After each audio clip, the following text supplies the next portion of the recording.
By the way, I spill food on myself now at every meal, every day. So what can I say? I'm just like a mess.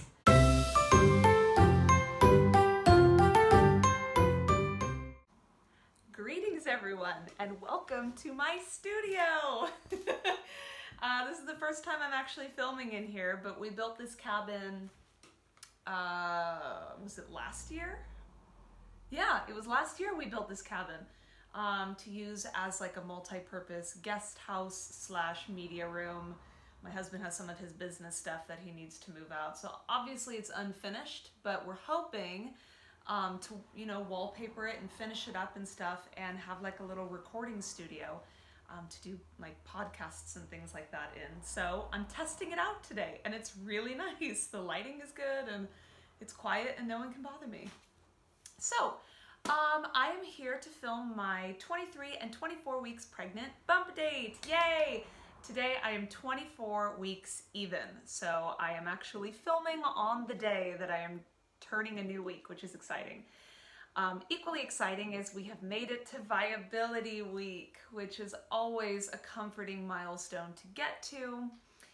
For those who are not familiar with the viability week thing, basically for most hospitals, I think, or maybe most countries, I don't know, once you get to 24 weeks, that's when doctors will do everything they medically can to intervene and save your baby's life if you deliver this early. If you deliver before 24 weeks, now correct me if I'm wrong because I'm sure some hospitals have different policies or countries or whatever, but I think for the most part, if you deliver before 24 weeks, there's not much they'll do. You know, if the baby's lungs just aren't there, then they're just not there, you know? So it's exciting to get to this point because it means that the survival rates go up substantially if you were, God forbid, to deliver this early. So it's a comforting and yet not so comforting milestone to get to when you think about what you're actually saying when you say you've made it to viability week. Like my baby is just barely survivable now, yay! But it is what it is, it's a good feeling. To recap what I mentioned in my week 21 and 22 bump date, I had talked about how I'd gotten bitten by a tick.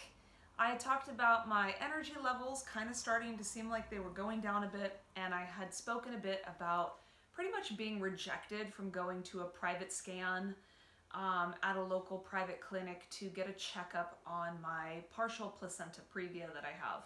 It brought up a lot of interesting discussions on my channel. I appreciate those comments so much. It really had me thinking, you know, maybe I should fight for what I want. Like, I'm paying cash. I'm not asking for the government to give me like socialized scans, you know. I was gonna pay for it out of pocket, but to be honest, I don't have time to think about it anymore. I am like full in onto my schedule. I'm working, you know, 25 to 30 hours a week. I'm going to school and studying for the other 10 to 15 hours a week. I walk the dogs in the morning, I go to the gym in the evening, and then I have housework and toddler care and feeding my family, feeding myself, sleeping, like those kind of activities throughout the day. So I just don't have time to think about it. So as long as I remain asymptomatic, I'm just going to carry on with my life and cross the placenta previa bridge when I get to it if it becomes an issue. So to address the tick thing, I am now 2 weeks and change away from when I got my tick bite, and I have not developed any symptoms of Lyme or tick-borne encephalitis, nor have I developed that bullseye pattern that some people get after a tick bite. So I think we're in the clear. Funnily enough, in my last pregnancy, I got stung by a hornet twice in that pregnancy, and in this pregnancy, I've been bitten by a tick twice. So let me just say, neither are fun in pregnancy. Neither are fun ever, but especially when you're worrying about the baby. So hopefully this is my last insect problem for this pregnancy. Hopefully. And then, so yeah, let's just jump in. So when I was 23 plus 0, I weighed myself. Well, let me talk about symptoms first. So that week I started noticing I was peeing more frequently, I was more tired, and needing more sleep. I was so hungry. I was starving that week, and my belly, at least to me, it popped, like it exploded. When I look back at my picture progression, my daily picture progression, I can see it, like all of a sudden overnight my belly just grew. And I'll put those pictures at the end if I can find a way to quickly do it. But when I look at my week by week comparison, it seems to be a bit more subtle, strangely, but suffice it to say, the belly is here to stay. It is big and it is in the way. It is large and in charge. And I also started to experience pain in my symphysis pubis, which is where the two pelvic bones meet. We call it our pubic bone. It's just where the two, like, whatever. Look it up if you're interested. I can't explain it. I'm not a doctor.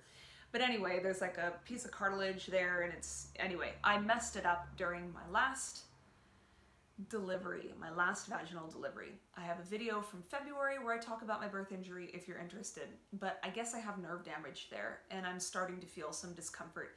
And I know I made the pain worse because I was a little aggressive in my workouts that week when I think I had crossed over a threshold in pregnancy where I was starting to very obviously be pregnant. I was carrying quite a bit more weight and I wasn't acting like it. So I was doing a lot of plie squats, which I know are safe to do in pregnancy, but maybe not if you have like pubic trauma. I was doing some more aggressive yoga, which I know you shouldn't do anyway in pregnancy. I'm an idiot. So anyway, I know I made it worse. It feels much better now that I took it really easy last week in terms of my workouts. I just let my body sort of settle into itself. I started wearing one of those pelvic support girdles to see if that might give my pelvis a little bit of support. And it feels a lot better, but I still have like this nagging little whisper in that area of my body, and I'm pretty certain it's only going to get worse from here on out. I cannot see a possibility where each week as I get bigger and more pressure and weight is put onto the nerves in that part of my body and my pelvis continues to loosen more each week. I cannot see a future where this is not going to become a chronic, painful situation. So stay tuned, and if you had a vaginal delivery where you ended up having some trauma to your pubic bone region, you know, hang out with me and watch how it progresses for me, so maybe you have an idea of what to expect in your own future pregnancies. So back to the weight gain. I weighed myself on 23 plus 0, and I was up to 73.3 kilograms, which was an entire 1.1 kilogram weight gain in 1 week. And I think that's about 2 pounds, maybe a little bit more, maybe a little bit less. I think a little bit more. That's a lot of weight gain for 1 week. That was like way more than I have gained on a week by week basis in this pregnancy so far. So that brought my total weight gain in this pregnancy to 6.7 kilograms. And I kind of just chalked it up to being starving that week and my belly exploding, you know, like I think baby went through a growth spurt, and that's what happens in pregnancy. So now, like I said, today I'm 24 plus 0, and I can say that for the past week, I have been peeing even more. I have been even more tired. Now I'm sleeping up to 8 hours at night and usually needing a nap. And on the days where I'm at the office like 8 hours a day, I need to spend my lunch break walking out in the fresh air. Otherwise, I am literally falling asleep at my desk.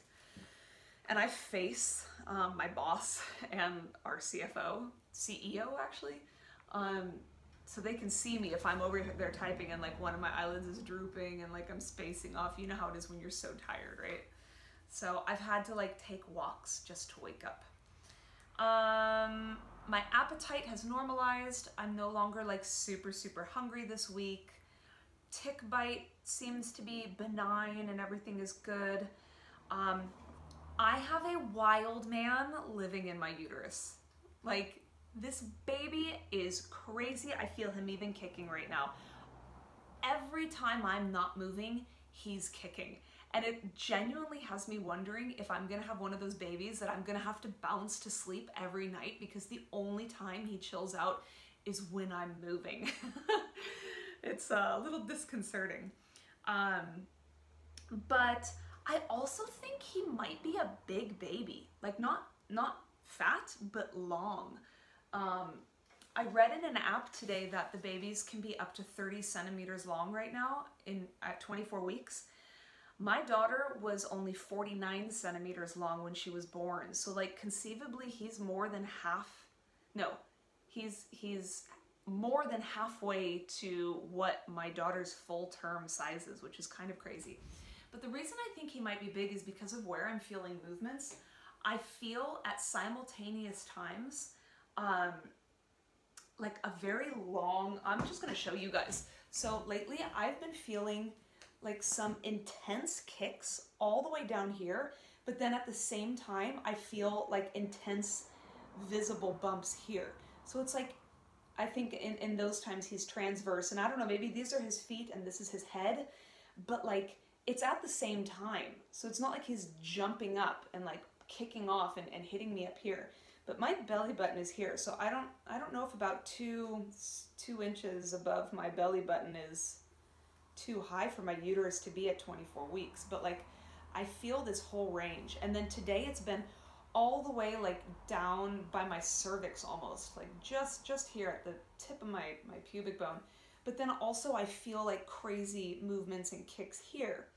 So it's like he's covering a pretty decent expanse of space. I think it's impressive if you ask me, but he's a lot more active than my daughter was, which is scary because she's already so hyperactive in real life. The last thing I want to say for this week is that I'm starting to feel this really weird sensation between my abdominal walls that makes me feel like I'm almost feeling my abs like stretching and maybe even separating. I don't remember feeling this with my daughter, but it's here. So this is my belly button right here. So it's like several inches above, and it's right here between my abs, and it's under the skin. It's not my skin I'm feeling, it's underneath, like to the point where I feel the need to sort of compress my upper abdominal area to sort of support it, but I get this like uncomfortable, scratchy, prickly, stretchy feeling. So the exercises I'm doing at the gym for my core are all supposedly diastasis recti approved. Like they don't put any extra pressure on the abdominal wall. They're supposed to be not only safe to not cause DR, but to also maybe like build your core in a way to maybe prevent it. Not prevent it, but you know, like strengthen the area. So I don't think I'm doing anything wrong, but I don't know. So that's a weird feeling. Lastly, to wrap up this video, I weighed myself this morning and I am pleased to report I am still 73.3 kilos. So I didn't gain any weight this week and I'm still only up 6.7 kilos from my pre-pregnancy weight, which is like, what's the word, like on the path for regular weight gain. So I'm really pleased about that. And I just think the baby went through a growth spurt last week, and that's why I packed on so much weight that week, and then this time it kind of just normalized. So that's it for 23 and 24 weeks. I have my next midwife appointment in 2 weeks. I'll be 26 + 0, and it will literally be the first midwife appointment I've had since I was like 8 weeks pregnant. So it's been a long time coming. But this midwife appointment kicks off a series of routine appointments where I think I go in every 3 to 4 weeks, and then that goes to every 2 weeks, and then that goes to every 1 week. So it's really exciting. Like I feel like I'm entering the like exciting part of pregnancy. The 3rd trimester is, you know, fastly approaching. My regular doctor's appointments are coming. I'll get to have my scan at 34 weeks to figure out what kind of like delivery I'm going to be allowed to have or can expect. So yeah, things are just moving right along. I will show the baby bump now, and then afterwards I will throw up some pictures or something like that just to show the progress. But yeah, so This you guys have already seen from the front. By the way, I spill food on myself now at every meal, every day. So what can I say? I'm just like a mess. But I have a very, very noticeable baby bump. I think it's obvious now that I'm pregnant. I'm actually, you guys, I'm having a Braxton Hicks as we talk, which I've been getting lately, the past few days actually. Hui. Anyway, so this is my baby number 2, 24 weeks bump. It's there. And from the front, it's also there. You can see it. I have no stretch marks yet, not that you can even see, but who knows, those might be coming in the future. So that is my update for these 2 weeks. Like and subscribe if you'd like. I'm going to be putting up my next video in 2 weeks after my midwife appointment, so hopefully I have some like fun clinical things to talk about other than just mundane symptoms and complaining about tick bites, which I hope I don't have to talk about anymore. So thanks for watching. See you guys later. Bye.